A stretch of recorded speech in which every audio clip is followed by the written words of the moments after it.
ಓಂ ಗಂ ಗಣಪತಯೇ ನಮಃ. ಶ್ರೀಮಾತ್ರೇ ನಮಃ. ಈ ದಿನ ನಾವುಗಳು ವರಾಹ ಪುರಾಣದಲ್ಲಿ ಕಾಣಬರುವ ಅಷ್ಟಮಾತೃಕೆಗಳ ಆವಿರ್ಭಾವದ ಕಥೆಯನ್ನು ಸಂಕ್ಷಿಪ್ತವಾಗಿ ತಿಳಿಯೋಣ. ಮಂಗಳಕರವಾದ ಈ ಅಷ್ಟಮಾತೃಕೆಗಳ ಉತ್ಪತ್ತಿಯನ್ನು ನಿತ್ಯವೂ ಕೂಡ ಕೇಳುವವರಿಗೆ ಆ ಮಾತೃಮೂರ್ತಿಗಳು ನಿತ್ಯವೂ ಕೂಡ ಎಲ್ಲೆಲ್ಲಿಯೂ ಕೂಡ ರಕ್ಷಣೆಯನ್ನು ಮಾಡುತ್ತಾರೆ. ಈ ಮಾತೃಜನ್ಮವನ್ನು ಪಡಿಸುವಂಥವರು ಲೋಕದಲ್ಲಿ ನಿಜವಾಗಿಯೂ ಪುಣ್ಯಶಾಲಿ. ಅವನು ಶಿವಲೋಕವನ್ನು ಪಡೆಯುವನು. ಈಗ ನಾವು ಪುಣ್ಯದಾಯಕವಾದಂತಹ ಈ ಮಾತೃಮೂರ್ತಿಗಳ ಕಥೆಯನ್ನು ತಿಳಿಯೋಣ. ಈ ಕಥೆಯ ಪ್ರಕಾರ ನಾವು ನೋಡುವುದಾದರೆ, ಪುರಾತನ ಕಾಲದಲ್ಲಿ ಒಮ್ಮೆ ಮಹಾತಪಮುನಿಯು ಪ್ರಜಾಪಾಲ ಮಹಾರಾಜನನ್ನು ಕುರಿತು ಈ ರೀತಿ ಹೇಳತೊಡಗಿದನು. ಪೂರ್ವದಲ್ಲಿ ಭೂಮಿಯಲ್ಲಿ ಅಂಧಕನೆಂಬ ಮಹಾದೈತ್ಯನಿದ್ದನು.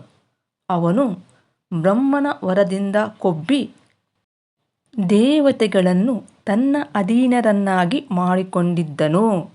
ಅವನು ತನ್ನ ಅಧೀನರಾದ ದೇವತೆಗಳನ್ನು ಮೇರು ಪರ್ವತದಿಂದ ಓಡಿಸಿಬಿಟ್ಟನು. ಭಯಭೀತರಾದ ಅವರು ಬ್ರಹ್ಮನನ್ನು ಮೊರೆ ಹೊಕ್ಕರು.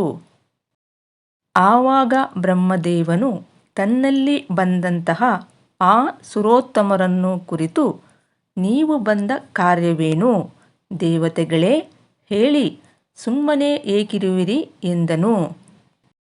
ಆವಾಗ ದೇವತೆಗಳು, ಜಗತ್ಪತಿ, ಪಿತಾಮಹನೇ, ಚತುರ್ಮುಖನೇ, ನಿನಗೆ ನಮಸ್ಕಾರ.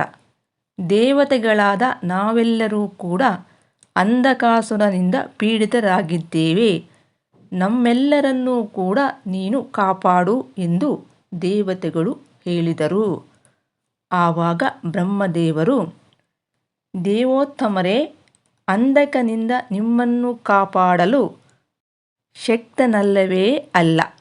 ಮಹಾದೇವನಾದ ಶಿವನನ್ನು ಮೊರೆ ಹೋಗಲು ಹೋಗೋಣ ಎಂದನು. ಏಕೆಂದರೆ ನಾನೇ ಪೂರ್ವದಲ್ಲಿ ಅಂಧಕನಿಗೆ ನೀನು ಅವಧ್ಯನಾಗುವೆ, ನಿನ್ನ ಶರೀರವು ಭೂಮಿಯನ್ನು ಮುಟ್ಟಲಾರದು ಎಂದು ವರವನ್ನು ಕೊಟ್ಟೆನು. ಅದರಿಂದ ಬಲಶಾಲಿಯಾಗಿರುವ ಆತನನ್ನು ಕೊಲ್ಲುವವನು ಶತ್ರು ಸಂಹಾರಕನಾದ ರುದ್ರನೊಬ್ಬನೇ. ಅದರಿಂದ ಎಲ್ಲರೂ ಕೂಡ ಕೈಲಾಸದಲ್ಲಿರುವ ಆ ಪ್ರಭುವಿನ ಹತ್ತಿರ ಹೋಗೋಣ ಎಂದನು. ತದನಂತರ ದೇವತೆಗಳೊಡನೆ ಶಿವಸನ್ನಿಧಿಗೆ ಹೊರಟು ಹೋದನು. ಅವನನ್ನು ಕಂಡು ದೇವೇಶನಾದ ರುದ್ರನು ಎದುರುಗೊಂಡು ಹೇಳುವುದೇ ಮೊದಲಾದ ಸತ್ಕಾರಗಳನ್ನು ಮಾಡಿ ಲೋಕೇಶ್ವರನಾದ ಆ ಬ್ರಹ್ಮನಿಗೆ ಮುಂದಿನಂತೆ ಹೇಳಿದನು. ದೇವತೆಗಳೆಲ್ಲರೂ ಕೂಡ ನನ್ನ ಬಳಿಗೆ ಯಾವ ಕಾರ್ಯಕ್ಕಾಗಿ ಬಂದಿರುವಿರಿ? ನಾನು ಬೇಗನೆ ಅದನ್ನು ಮಾಡುವುದಕ್ಕೆ ಅನುಕೂಲಿಸುವಂತೆ ತಟ್ಟನೆ ಅಪ್ಪಣೆ ಮಾಡಬೇಕಲ್ಲವೇ ಎಂದನು. ಆವಾಗ ದೇವತೆಗಳು, ಮಹಾದೇವ, ದುಷ್ಟಚೇತನನೂ ಬಲಶಾಲಿಯೂ ಆದಂತಹ ಅಂಧಕನಿಂದ ನಮ್ಮನ್ನು ರಕ್ಷಿಸು ಎಂದು ದೇವತೆಗಳೆಲ್ಲರೂ ಕೂಡ ರುದ್ರನಿಗೆ ಬಿನ್ನಪವನ್ನು ಇಟ್ಟರು.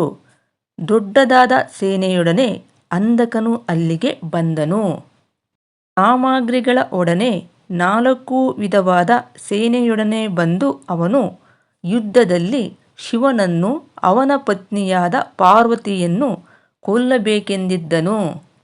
ಶಿವನನ್ನು ಹೊಡೆಯಲು ತಟ್ಟನೆ ಬಂದ ಅಂಧಕನನ್ನು ಕಂಡು ದೇವತೆಗಳು ಬೇಗನೆ ಸನ್ನದ್ಧರಾಗಿ ರುದ್ರನಿಗೆ ಸಹಾಯಕರಾದರು.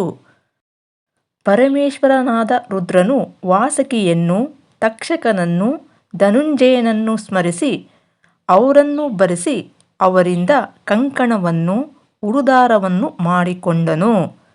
ನೀಲನೆಂಬ ಹೆಸರಿನ ಅಂಧಕನ ಸೇನಾಧಿಪತಿಯು ಆನೆಯಾಗಿ ಅದ್ಭುತಾಕಾರದಿಂದ ಬೇಗನೆ ಶಿವನ ಹತ್ತಿರಕ್ಕೆ ಬಂದನು. ನಂದೀಶ್ವರನು ಅವನು ಯಾರೆಂಬುದನ್ನು ತಿಳಿದು ವೀರಭದ್ರನಿಗೆ ತೋರಿಸಿದನು. ವೀರಭದ್ರನಾದರೆ ಸಿಂಹರೂಪದಿಂದ ಬೇಗನೆ ಅವನ ಮೇಲೆ ಬಿದ್ದು ಆ ಆನೆಯ ರೂಪದಲ್ಲಿ ಇರುವಂತಹ ನೀಲನನ್ನು ಕೊಂದು ಅವನ ಚರ್ಮವನ್ನು ಸುಲಿದು ಕಾಡಿಗೆಯಂತೆ ಕಪ್ಪಾಗಿ ಉಳಿಯುತ್ತಿರುವ ಆ ಚರ್ಮವನ್ನು ರುದ್ರನಿಗೆ ಒಪ್ಪಿಸಿದನು. ರುದ್ರನು ಅದನ್ನೇ ವಸ್ತ್ರದಂತೆ ಒದೆದುಕೊಂಡನು. ಅದು ಮೊದಲುಗೊಂಡು ರುದ್ರನು ಗಜಚರ್ಮಾಂಬರನಾದನು. ಈ ಗಜಚರ್ಮಾಂಬರನು ಸರ್ಪಾಭರಣದಿಂದ ಹೊಳೆಯುವವನು ಆಗಿ ತ್ರಿಶೂಲವನ್ನು ತೆಗೆದುಕೊಂಡು ಗಣಸಮೇತನಾಗಿ ಅಂಧಕನ ಮೇಲೆ ಹೋದನು. ಆಮೇಲೆ ದೇವತೆಗಳಿಗೂ ರಾಕ್ಷಸರಿಗೂ ಕೂಡ ಮಹಾಯುದ್ಧ ಅನ್ನುವುದು ಮೊದಲಾಯಿತು. ಇಂದ್ರನೇ ಮೊದಲಾದ ಲೋಕಪಾಲಕರು, ಸೇನಾಧಿಪತಿಯಾದ ಷಣ್ಮುಖನು, ಇತರ ಎಲ್ಲ ದೇವತೆಗಳೂ ಕೂಡ ಆಗ ಯುದ್ಧದಲ್ಲಿ ಕಾದಿದರು.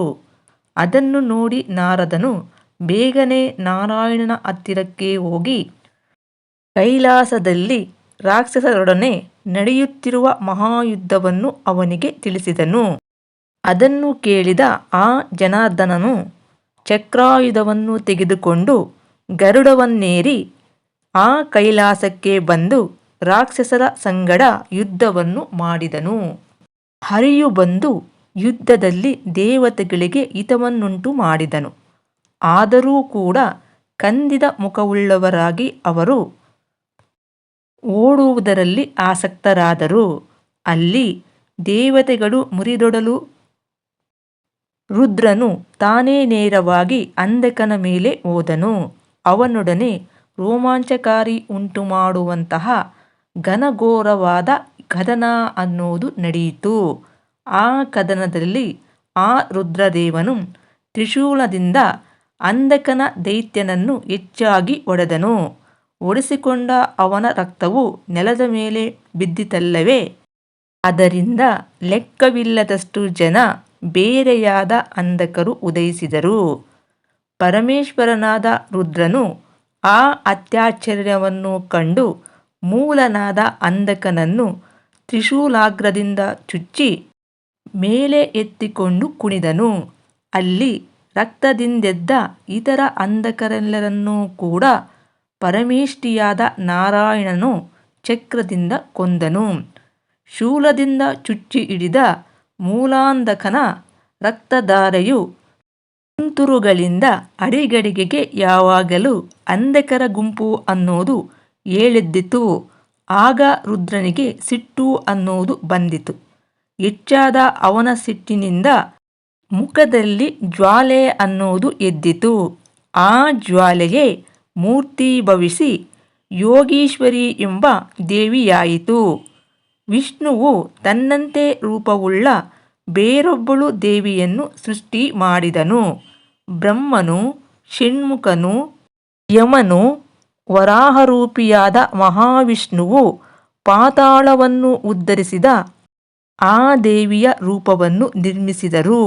ಮಹೇಂದ್ರನು ಮಹೇಂದ್ರಿ ಎಂಬ ದೇವಿಯ ಮೂರ್ತಿಯನ್ನು ಸೃಷ್ಟಿಸಿದನು.